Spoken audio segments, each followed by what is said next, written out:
Сәлем YouTube тыңдарманым. Бүгінгі тақырыбымыз өздігінен жүретін тас туралы болмақ. Тыңдамас бұрын арнама тіркеліп, лайк басып кетіңіз.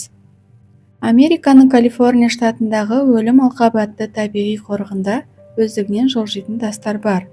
Жарты тоннадай болып келетін жұмыр тастар өте баяу қозғалып отырады. Құдды бір күш оларды алға сүйреп келе жатқандай.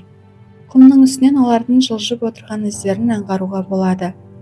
Ғалымдарды әсіресе тастардың желдің өтіне қарама-қарсы жүретіндігі таң қалдыруда.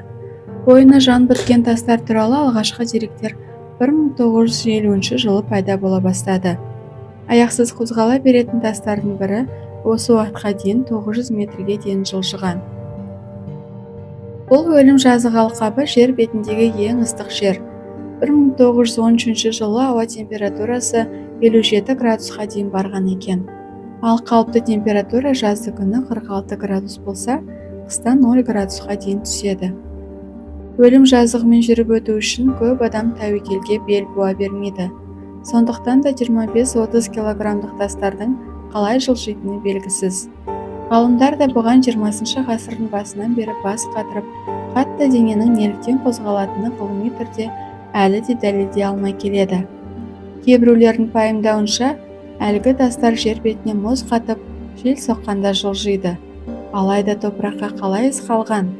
Самауырдай тасты жылжытатын тылсым күштің әсері әлі де жұмбақ.